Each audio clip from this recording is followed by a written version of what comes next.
100% profits that are creable to some of these investment scams. It has not been far off from us here in Delta State Capital. We've had the DWRBN and we had the Smart Urban investment scams that came, saw, conquered, and killed a lot of finances. Yes, some people benefited. So many people built houses from them. Some people got married from them, and so many other people had one investment achieved through these investment scams, in quotes. They came and deceived a lot of people that they were into cryptocurrency, that they were into forex and all that, but you hardly see them doing anything related to forex. It was more like compound interest, robbing Peter to pay Paul. And recently in Ibadan, a lot of people fell victim to this scam. And now I ask this question: why do Nigerians still go back to this scam? Haven't been informed, haven't been victims, haven't had relations, been victims, but we still find our way in one way or the other getting attracted to this scam. Is it because of the allure of the percentage profit?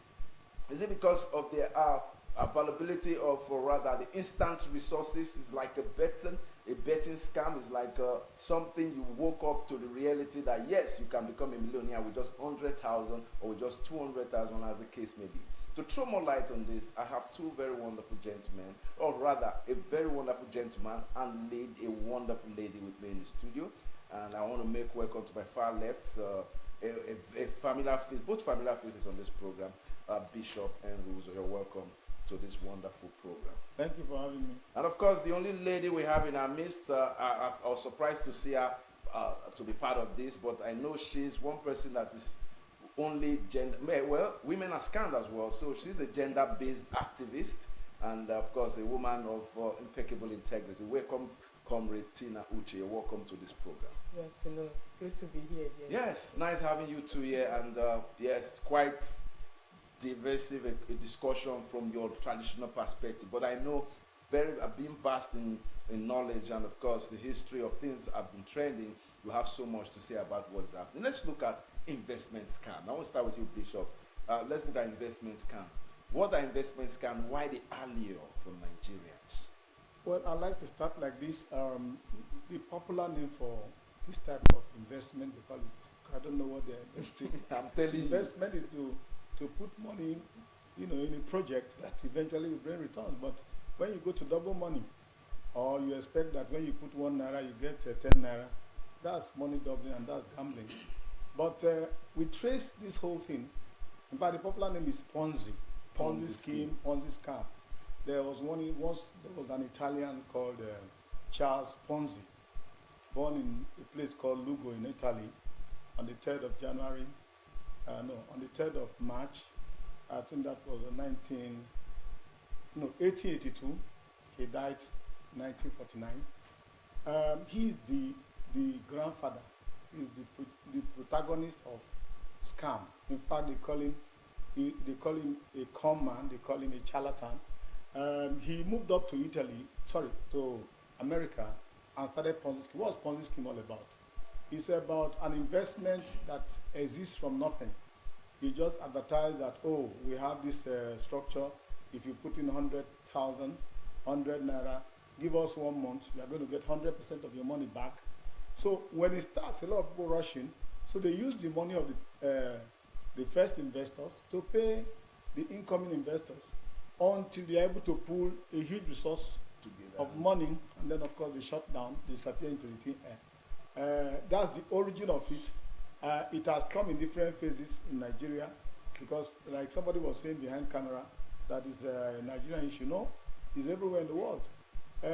People are greedy, people are vulnerable, people are lazy, they have this idea of reaping where they did not sow. So today, yesterday, and tomorrow, people will still fall victim.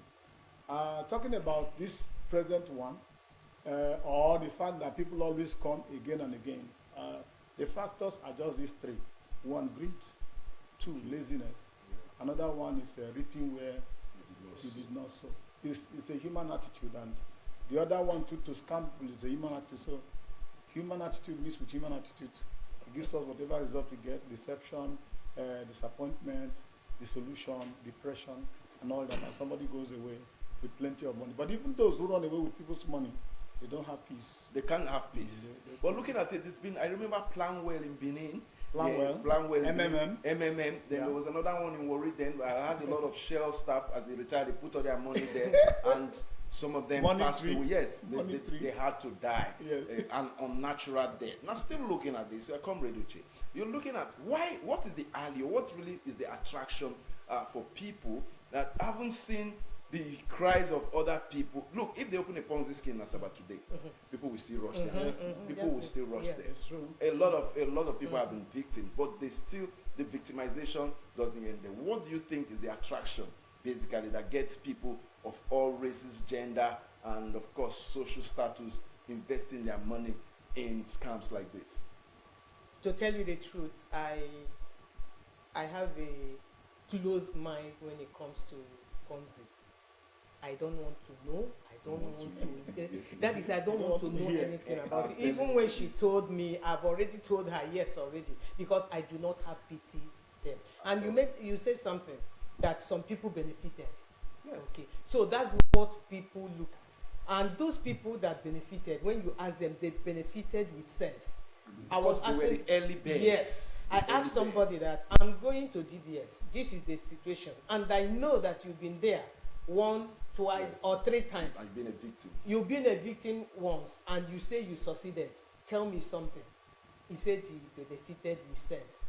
Yeah. Now, why do people still fall? Because, as you said, by next other people, they are getting ready. Immediately, this one died, and the problem is even there's no what do you call it, government supervision. That's why they come there. What of Chimax or CBEX? No. We are talking about CBEX. There's Chimax. I don't know, one Igbo man, and they say he was a pastor or whatever. Why? I say primarily group mentality. You know that is invest and bring somebody.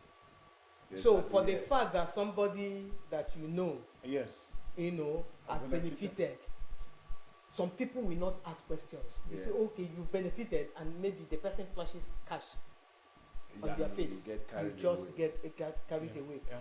And there was one video I saw, very, very tiny. A guy sat by something that looked like a warehouse. He has a covering. So something came out of that, either biscuit or whatever, small drink came out. He put another something. A bigger one came out. And and another bottle that is bigger than the bottle he's keeping. Then he put, then before you know it, cash came out. Immediately he saw the cash, he decided to empty all the ones that he has gotten. And the ones that were in his pocket, the bundle of cash in his pocket, he put it there, and the next thing was the thing shut down. That's a typical example. And if you ask me, greed, the most,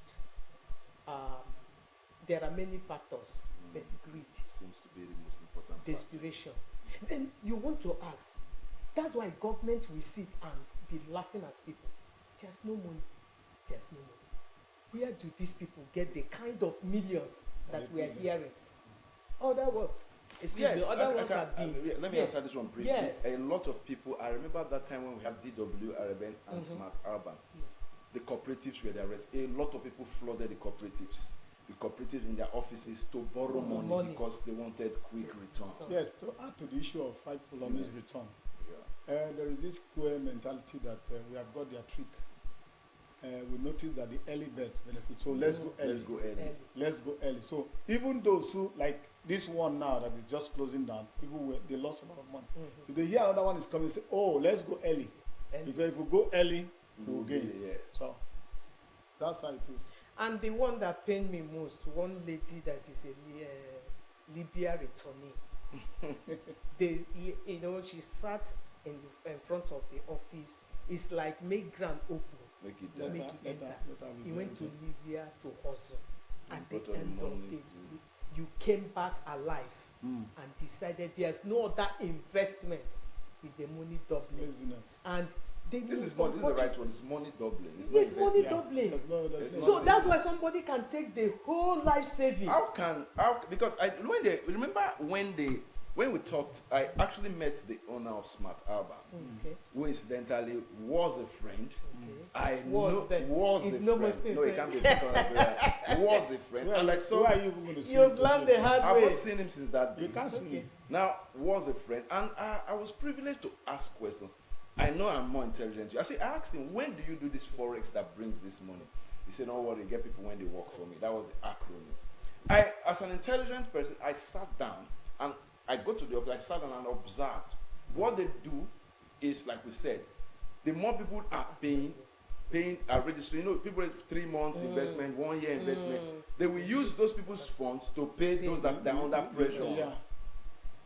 But I had an issue. My issue is this. What really gave them away is their affluent lifestyle.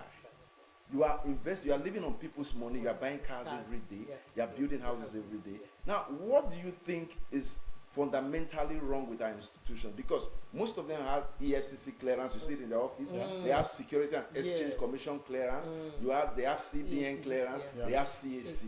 Now, what is in fundamental? There was one that even had the picture of himself shaking hands with the then Commissioner of Police in Delta State, and the picture was in the office. So when somebody comes and sees this, there will not be trust issues. Yeah, you are already answering the question. I'm asking. This is another dimension of why this is always coming on again and again.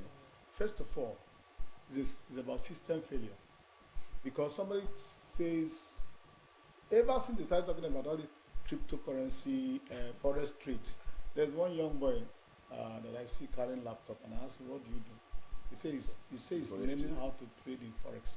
I said, do you know what is foreign exchange? Do you know how important foreign exchange is to the Nigerian government, that it will now be available for a pedestrian like you to be carrying laptop and say you are learning or you are trading? What are you trading? I said, it's a figment of your imagination. So what are we saying? Now, our systems have failed to the extent that, it's always cash and carry. Yeah. Whether you look at it in the area of approvals by government, once you can drop the money there, they give you the paper. And then whatever you do, till the day you are caught, you are on your own. Whether police gave you approval or government gave you approval, the moment you are down, it's like, because I would expect, okay, what do you expect in a situation where government is registering a lottery company? A government is owning lottery company. I see that as morally, unacceptable. What is lottery? It's still the same money doubling. And everyone that you see bet. But we're talking about these ones now that they are in large scale. Excuse me, everybody from market women to fathers to children to school, they use their money to put into Naira bet, Naija bet, Naija, 1x bet. There are so many now. So it's a societal problem, and we are in it. The Bible says, he that letteth will let. So if you don't have that restraint, because once it's about money doubling, I'll prefer to use the money. I'll go and enter somewhere, buy food, eat it, finish the money. I know that I spent it. That for me to be regretting that somebody took my money. Somebody you are not seeing. Somebody I don't. Some you don't even see them. I don't run to such things. They are a problem. Now, comrade, we're looking at the influence, or rather the impact on female gender, because a lot of times you see, besides, we could say the men, because of pressure, yes, they might want to, but now women are doing more than men in most of these businesses, and they are the owners of CBEX, husband and wife, the owner of DW Urban, husband and wife, the man even married the wife in a buzo, a lavish wedding, DW Urban, Smart Urban, husband and wife. Once the money start coming, the wife. Are we, as the marriage institution, failed in correcting some vices? Because if your husband is doing something and you think it's not right, you can call the husband together. But because of the allure of money, husband and wife, there is a collusion, a collaboration. The wife starts working with the husband. Even the Smart Urban, the mother, the sisters, they were all coming to the office. People that I knew were living in poverty. All of a sudden, wealth just came. the transformation was obvious, and of course, now started becoming a family business. Yes. There was an air of arrogance. Why has the family fiber broken down? That vulnerability, society, they have become more influenced by the actions of society. Talking about husband and wife coming into scam business is to give validation so that people will see that it's even the husband and wife. And we talk about women empowerment. Another thing is the situation of our economy, and for the fact that everybody wants to be financially empowered. So most times these women, because that is part of why I'm here about my female gender, they are more in this camp, whatever. And when you even in a religious organization, are they more in the practice or in being victims? Victims. Yes, that's what because, I'm saying. Because like what you're saying is that the women are more. Yes. No, in being victims. In being victims. In being victims, and women are always more vulnerable. And besides, they are the people that convince. They convince the men. The men, yes, they convince. Because when a woman comes to tell you, no, it's genuine. Absolutely. Dim is genuine. Absolutely. Husband, go on, let's go and borrow. He will just mention people that have benefited. And the man may, when the pressure is much, the man will want to. The man is not doing it because he's doing it because of his own pressure. When he looks at house rent, school fees, and the wife comes, if he doesn't do it, the wife might even go and complain. Exactly. I came with an investment. So gullibility.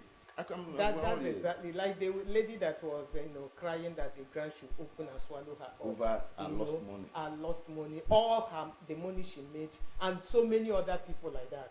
Now, the women, there's more pressure now. Before it used to be Oriako, a woman that has come to eat well. The situation we find ourselves now, everybody, there's nothing like a sitting home wife. No, everybody has to go out. But unfortunately, these women fall into wrong hands of this scam business. So it's the quest for everybody to get empowered, for everybody to contribute to the welfare of the family and the children, that we're making women. And there are more, because I was looking at the video of what happened in Ibadan. When they stormed the office, even they were cutting away things. I say, how much are they going to get that will be equal to what they might have invested? And when you look at the statistics of the previous ones, this CBS it's more. I don't know how much. Amount involved. 1.3 trillion. Previous years didn't enter into trillion. So you find out that it's as a result of so many people, so many women. Yes. Getting into it. And now talking about the looting, you referenced the fact that you watched the clips of the looting and you felt pained. And it brought memories of the looting of Smart Urban, very close to Beniza Junction. If you're going towards DBS, Summit Junction, you are going towards DBS on your left when you're going. If it comes to the day of looting, now the investors do not have a WhatsApp group. The investors do not have a committee. The looting is always instigated by one person or a group of persons. Let me see what and majority of the looters are not investors.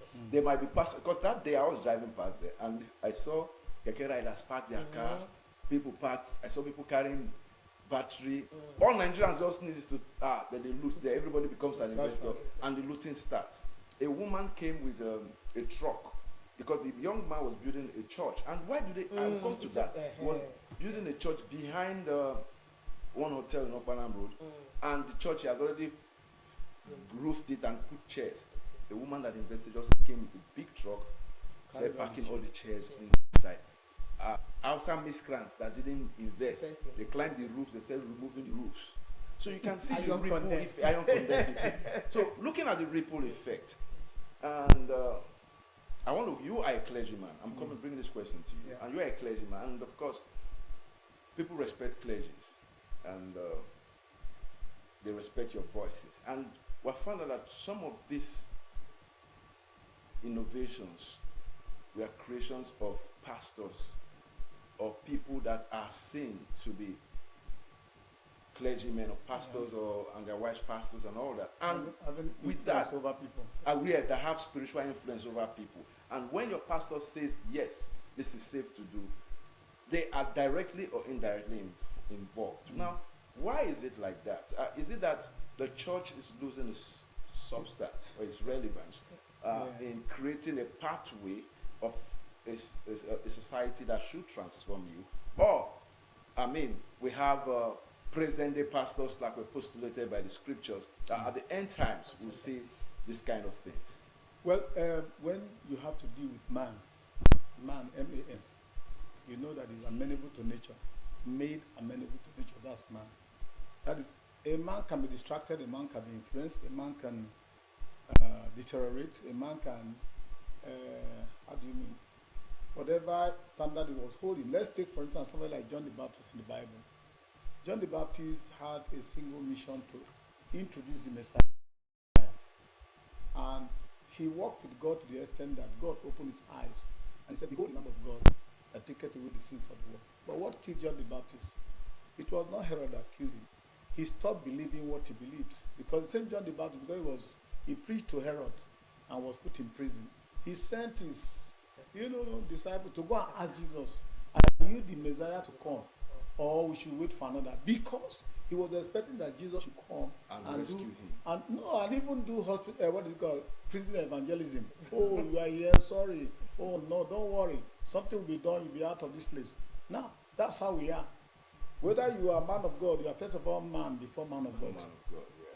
So, anything you see that is authentic, there's always a fake. There's always a fake. That somebody calls himself or is anointed or is consecrated bishop or apostle is seen in the work. Because he said, he that desires the office of a bishop desireth a good work, not a good office, not a good title. So what am I saying therefore?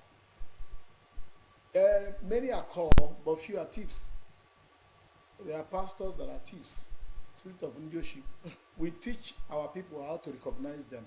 If you are a pastor, you come to somebody's church to preach, and then you want to do counseling, that is already showing that you don't understand yourself. Somebody invited you to his church to preach to the people. Then you're announcing that you'll be doing counseling. That's already a sign. Then when you now say, from 8, I'll be available in my hotel room to counsel people, that's another problem. These are red flags. Red flags. Then I tell them, I say, if you are meeting a man of God for the first time and the first thing you are hearing from him is, oh daughter, when did he beget you? Exactly. These are signs. Oh, the ring in your hand, that's white gold. Oh, can I have it? Now, how can a man of God be asking a young girl who is not married? The man of God is asking a girl that has a ring in her hand, please, can you make it a gift to me? That is spirit of Indioshi. And it's everywhere. For what you are saying, there are pastors who did not only use church money, because the first thing you find out is a pastor who is able to distinguish that when finances come to the church, there's a difference between his own money and God's money. Many don't draw that distinction. Many disburse money from the offering basket and is a problem. Spirit of Indioshi. So now, some of them, a pastor, I've seen a pastor who somebody came to the church and said, oh, we want to do health investigation, They came with some machine, they will do like this in your palm, and then there are some reactions you will get that will indicate that you are having certain. The man of God constrained the person to come to church, that he was going to gather people, and then they will now have to pay so tell them when you charge them, some of them will be presented. At the end of the day, the man of God acquired the machine and appointed one of the people to be running it for him. Now, so those things don't go far. They don't go far. It won't last. One of the things, because I'm sure some men of God, some young ones are listening. Yeah. You don't keep money for your church member.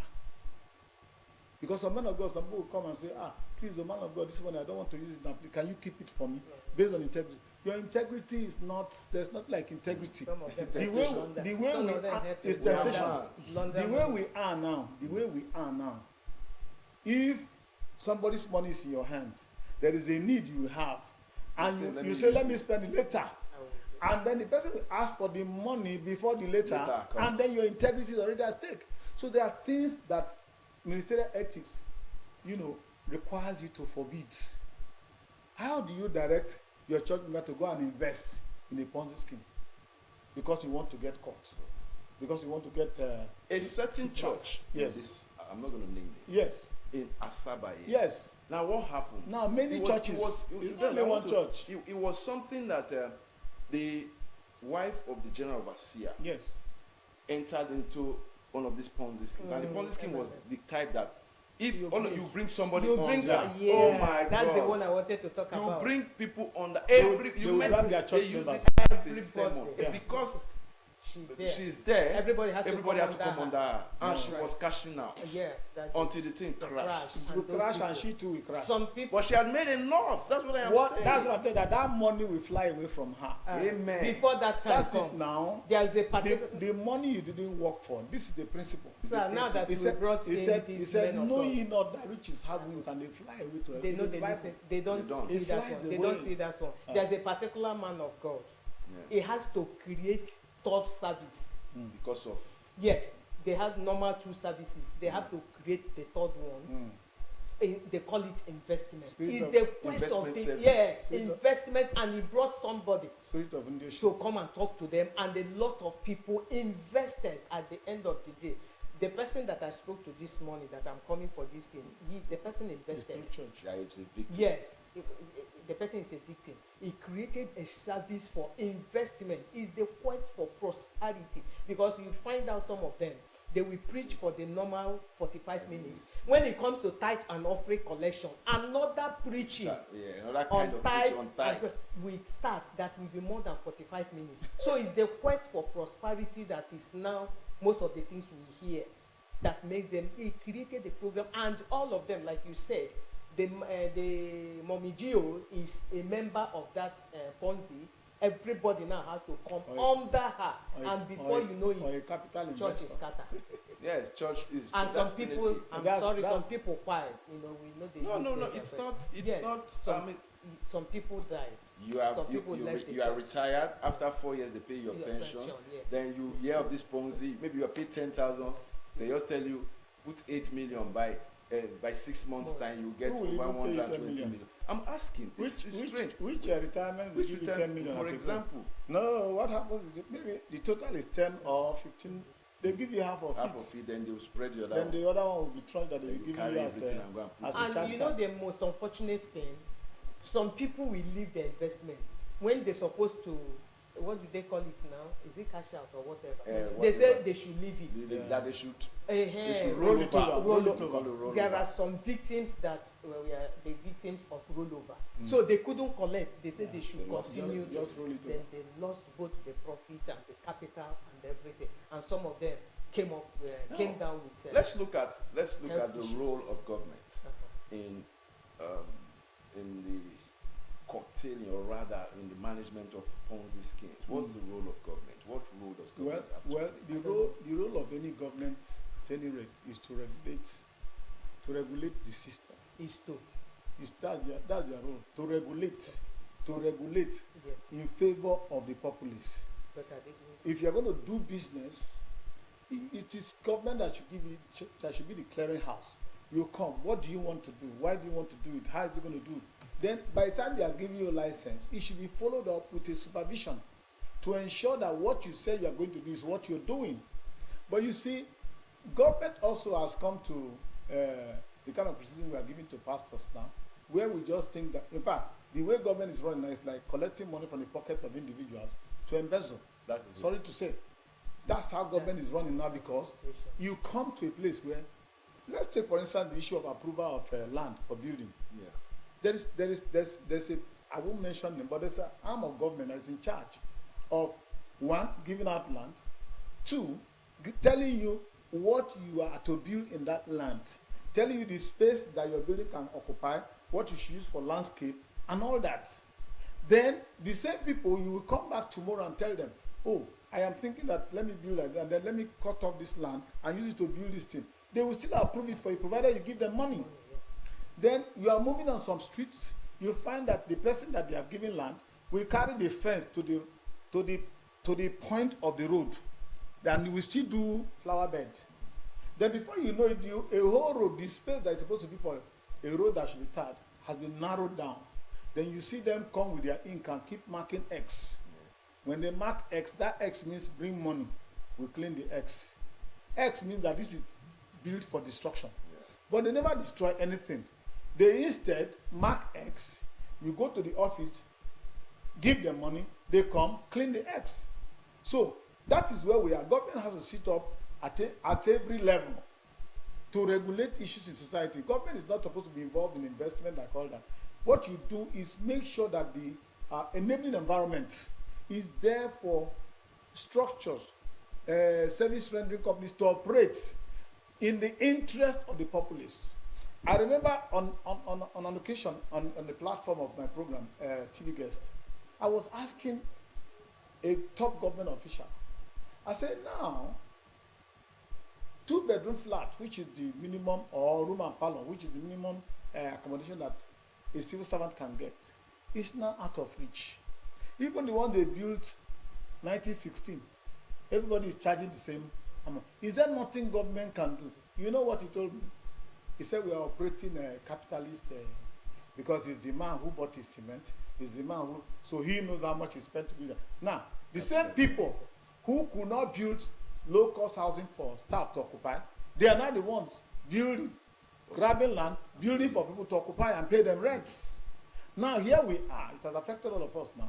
The average rent now is 1 million. Yes.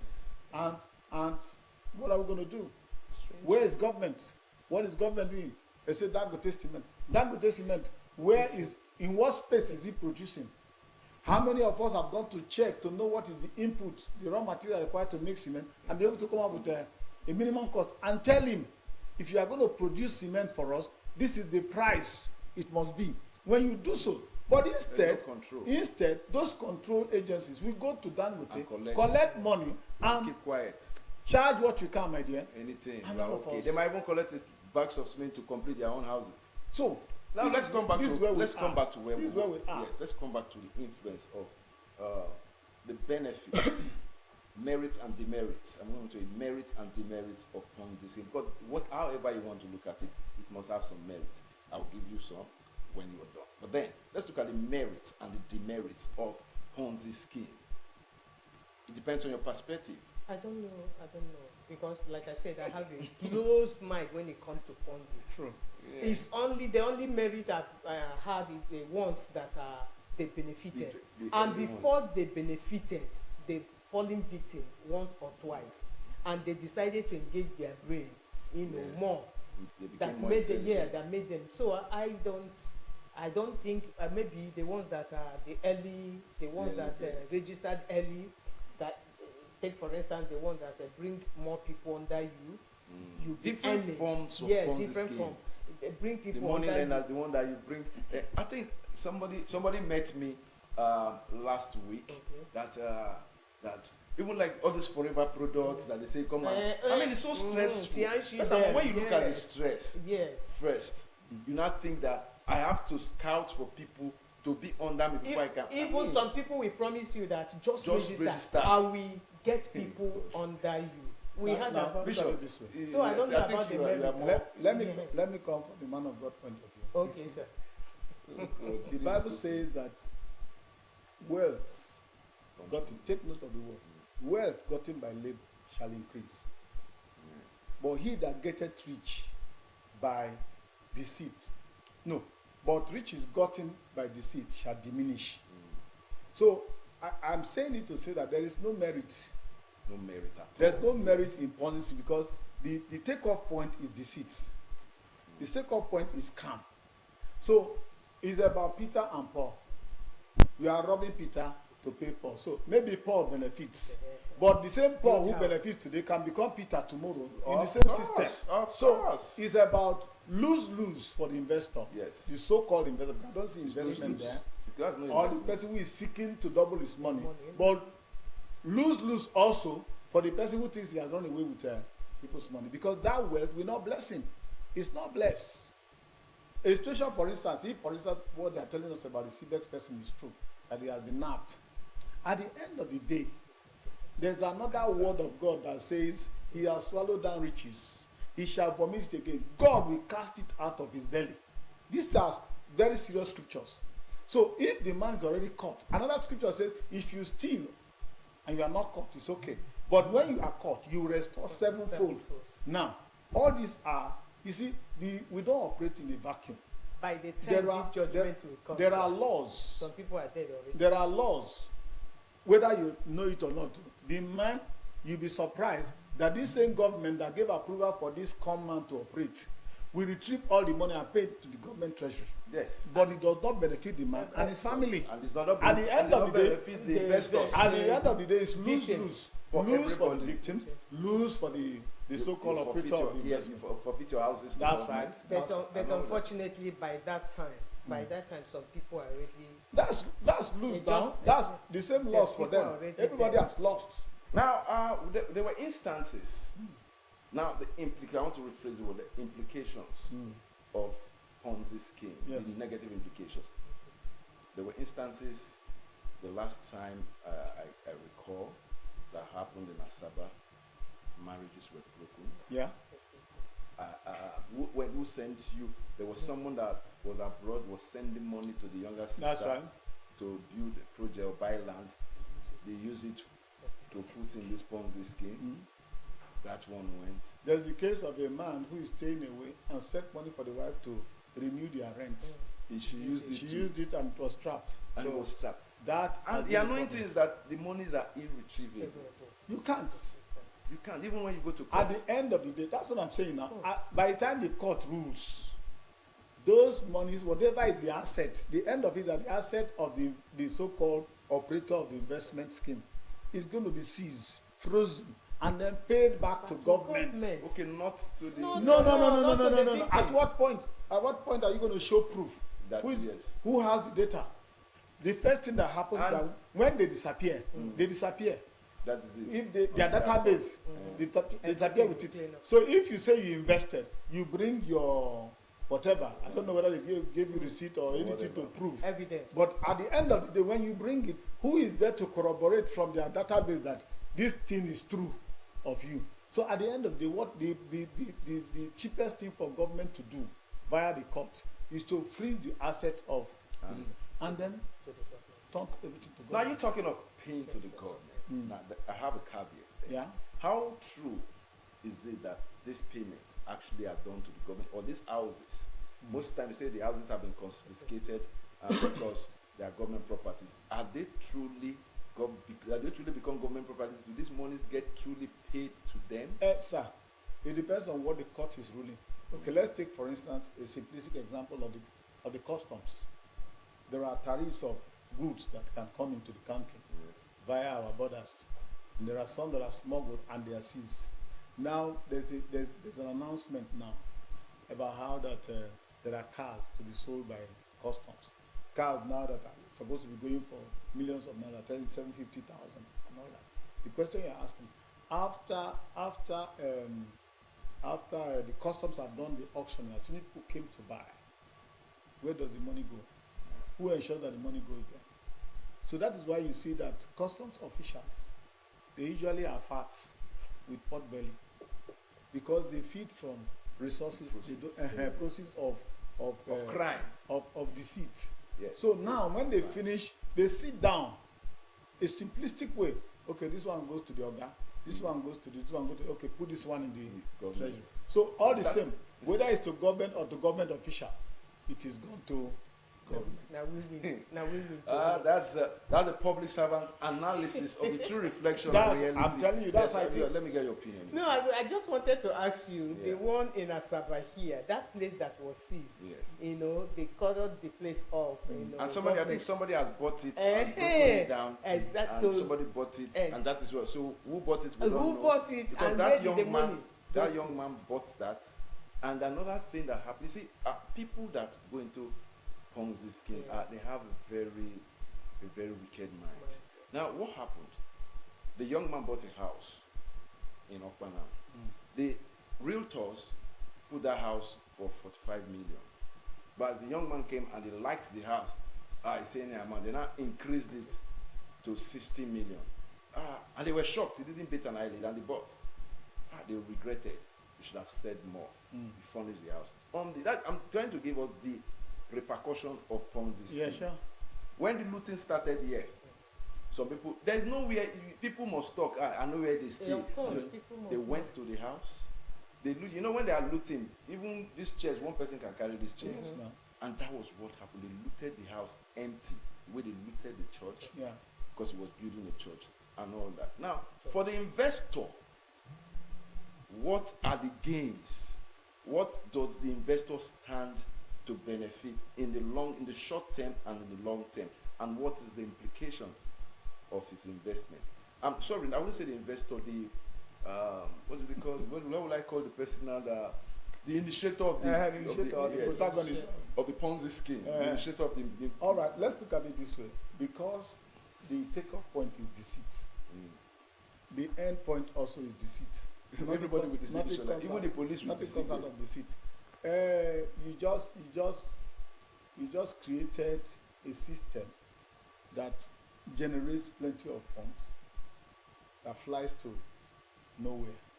Because whether in the short term and the long term, the short term now is what we are seeing, the affluence, the buying of house for 60 million when they are when everything went. Now, but that is in the short term.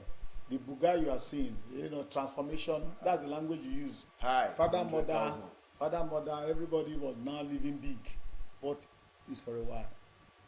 The Bible says that the triumphing of the hypocrites is for a moment. Is for a moment. The triumphing of the hypocrite or the joy of the wicked is for a moment. Now, the end of it in the long run, because at the end of the day, when the dust settles, is you come back to nothing again.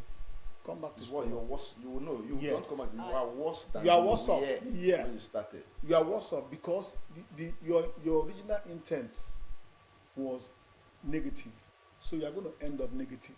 Because by the time if they don't put you in jail, they might put you in jail and still auction. How many have they put in jail? No. How many? No. Wait now. You said for instance. If they. No. For instance. For instance, one of the consequences of this is that people are depressed. Some even die. Yes. Some die at the end of, because by the time, let's take me for instance. I'm sorry, sir. I have not taken delivery of. I'm talking about the scammers. How many of them are in jail? Most of them are in Canada. No, Mama. That's what I'm saying. Mama, wait. For those who succeed in escaping. Yes, for those. But I'm telling you that the ones, wait now. There is no way, like this CBEX guy you are talking about. Yes. At the end of the day, they might tell you because he did not commit murder. It's a bailable. I'm not a lawyer. I'm just trying to. They go for plea again. They tell you bailable. Yes, bring coming now. Yes, bailable offense, and because the larger public is involved, and Nigerians forget the thing. Wait now, the thing will go to court willy-nilly. Then by the time they see the volume of people that have been affected, the man cannot go free. First of all his so-called assets will be impounded. After they've impounded them, there might be a jail term. And he's going to serve it. Yes. That's why I'm asking. How many of them? No, you cannot leave them to go scot-free now. It's not possible. Okay. For this one that is caught. Yes. He must answer for it now. Big time. Comrade Che, one last word. Okay, one last word. I'm here for my gender. Yes.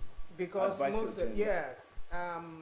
want to, in as much as we advocate for women empowerment, and they should, find something doing. Try as much as possible not to get yourself. Because why I'm saying this, another one is in the pipeline, and people will still fall victim. Don't be a victim. Look for other investors. Come for advice. So many of us are there to advise you. You have so amount to invest. I take God beg una, make una know they invest in Ponzi. Bishop, before you leave, there was one that I want to come to the media now. Sorry, just 1 minute. There was one that was always on the airwaves in one radio station. Some radio stations here in Asaba. They have an office in Agbo, have an office in Wale, and they announced 300% return on investment and all that. What is the role of the media? Just 1 minute. Before I talk, because I intended to come from a point of view of government. Okay, please. At this point in time, with the left, because the reason why they're in government is us. So I think at this point in time, government should step up their game and possibly come up with a policy that tends to either discontinue or ban anything that has to do with gambling, doubling money. That's one. Then two, you talk about the media. The media houses are part of government structure. If, for instance, we're in DBS and we're looking for adverts, yes, you can't, sorry, I mentioned DBS, and you bring money to say, and we give you our tariff. This one is pay. commercial, so you are going to pay us this for one slot. And the guy says, I need 1,000 slots. With speed. For what reason? What's my business? For what reason would the media not be part of doing business? It's theirs. The media needs money to run its business. Yes, now. So whether or not you think it's right or not, of course, when you come in an advert and it's confirmed by the National Broadcasting Commission, pay as you go. It's like Bishop has said, it's pay as you go. It's been a wonderful and incisive discussion we've had today on the faculty. We're looking at the Ponzi scheme as impact on effect on Nigerians. I want to appreciate our panelists, Comrade Uche, thanks for coming. Bishop Uzo, thanks for coming. All right, see, we'll come your way again. Do have a blessed day. Good afternoon.